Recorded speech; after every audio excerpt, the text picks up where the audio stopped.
on Iran, even as tensions with Tehran continue to explode. At the heart of this decision is one thing: energy. U.S. Treasury Secretary Scott Bessent has revealed that the United States could lift sanctions on Iranian oil already at sea. The statement comes as energy markets reel from the ongoing Middle East war. Speaking to Fox Business, Bessent said the move is being considered as oil and gas prices surge sharply. Bessent signaled another possible step. The United States could release additional crude from its strategic petroleum reserves. Global oil and gas prices are surging sharply, and the impact is now being felt directly by American consumers. Fuel prices are climbing, supply chains are tightening, and pressure is mounting on policymakers. We also discussed energy.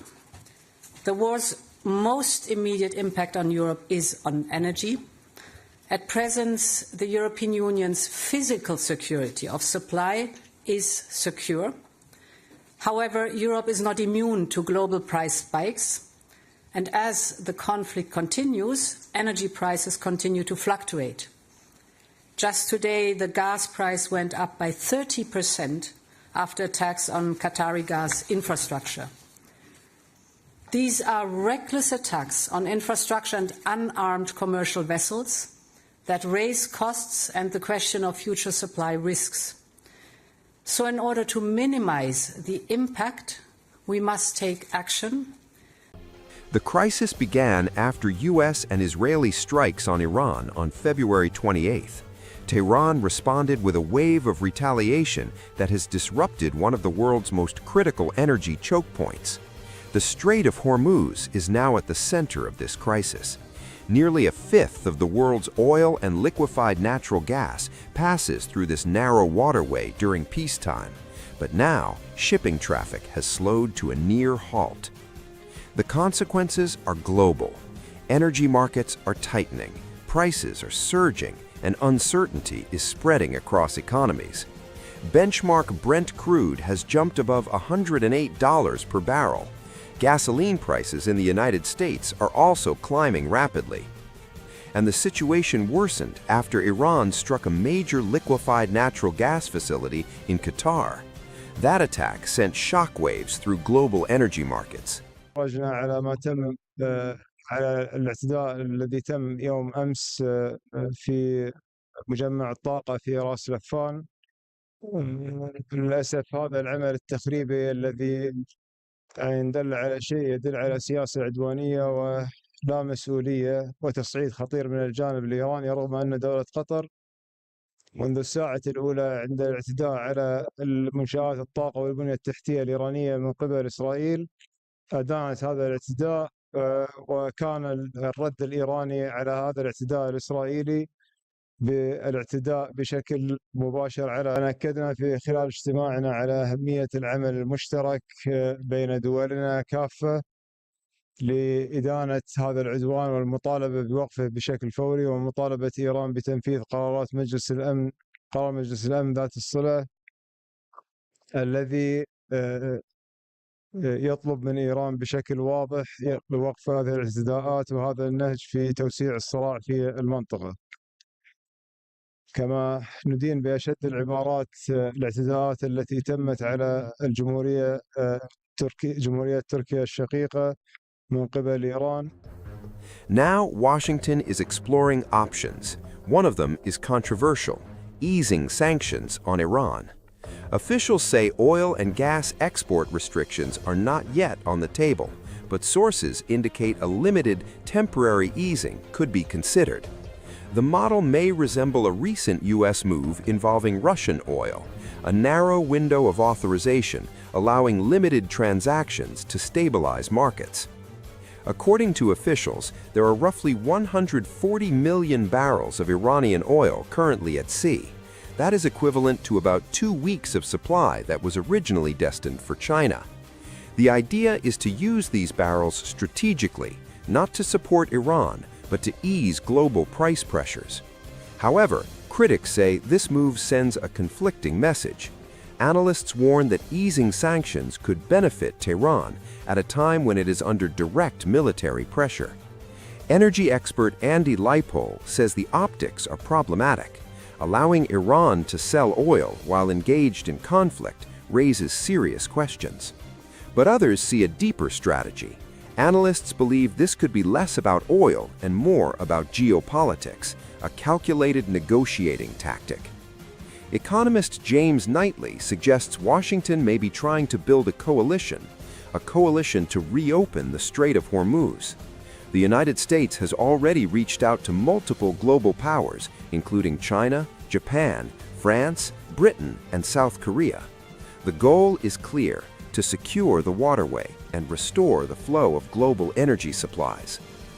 Even if easing sanctions appears counterproductive, it may serve a larger purpose: to bring China on board and pressure Iran from multiple fronts. But not everyone agrees. German economy minister Katharina Reich has warned against such a move. She says buying Iranian oil supports a government that opposes shared global values. Meanwhile, the United States is taking additional steps. It has already allowed limited sales of Russian oil in recent weeks. And in a dramatic move, Donald Trump has waived a century-old maritime shipping law for 60 days. The goal is to ease logistical bottlenecks and stabilize energy prices. But experts remain skeptical. Global oil demand exceeds 100 million barrels per day. Even if Iranian oil enters the market, it would only add a fraction of supply, roughly 1.5 days' worth globally. That is not enough to significantly lower prices. So what is really happening here? This is not just about fuel. This is about leverage, about influence, about control of one of the world's most critical energy corridors. The stakes are enormous. If the Strait of Hormuz remains blocked, the global economy could face severe disruption. If tensions escalate further, energy infrastructure across the region could become targets. And if diplomacy fails, this could spiral into a much wider conflict. For now, Washington is walking a tightrope, balancing economic pressure with geopolitical strategy, trying to contain prices while confronting an adversary. But one thing is clear: this is no longer just a regional conflict. This is a global energy crisis in the making, and the next move could change everything.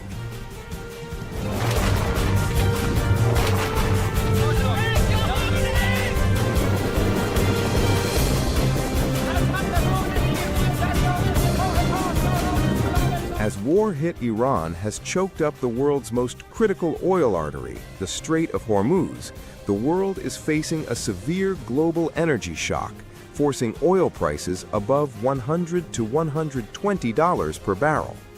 This crisis has forced those affected, especially the U.S. and its allies, to develop an alternative route to circumvent the strait. One such idea, proposed by a data scientist, is carving a canal through Oman's rugged Musandam Peninsula, allowing ships to bypass the strait entirely. On paper, this solution sounds revolutionary, creating a new route that might seem to lower geopolitical risks and streamline global oil transport. But as with many great ideas, complexities abound when transitioning from the drawing board to reality.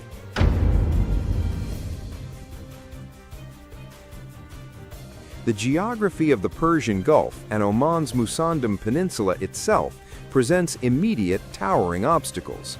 The peninsula isn't composed of soft sands amenable to easy dredging.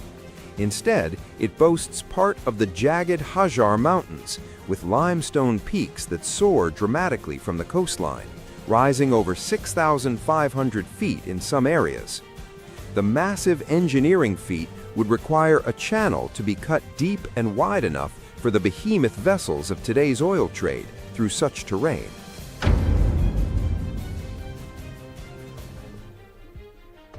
Estimating the costs of such an endeavor sheds light on another layer of complexity. The Panama Canal expansion, for instance, had a hefty price tag of around $5 billion. The proposed Musandam Canal would potentially dwarf this, climbing into the hundreds of billions, writes Frank for Frank's World. For Oman and potential international collaborators, that financial outlay would require unprecedented levels of cooperation, a deep financial reservoir estimated to be around $100 billion, and political will.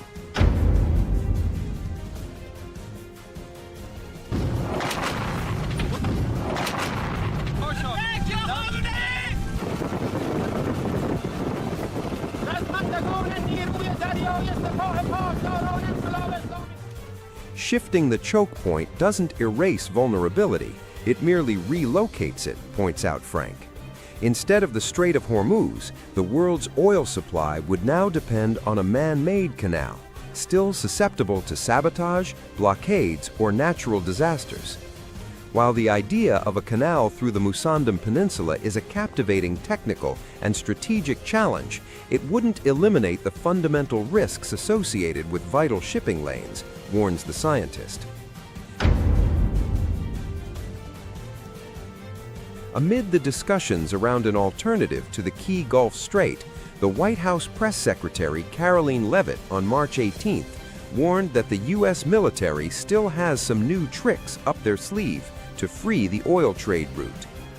The President is going to continue to talk to our allies both in Europe and also in the Gulf and Arab region. The United States military has a lot of capabilities, as you have seen play out over the last 18 days. They still do have tricks up their sleeve. I won't broadcast them for the media, but rest assured there is a plan. They're working on it.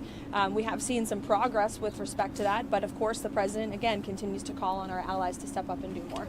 The Strait opening is obviously good for America because it will stabilize the global oil industry. It will bring prices down again, but it greatly benefits Europe and our allies in NATO, and the President wants to see them do more.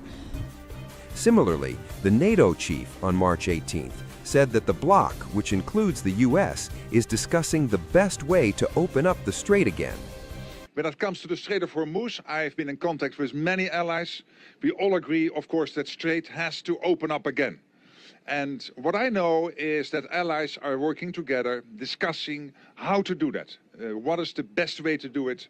They are working on that collectively to find a way forward.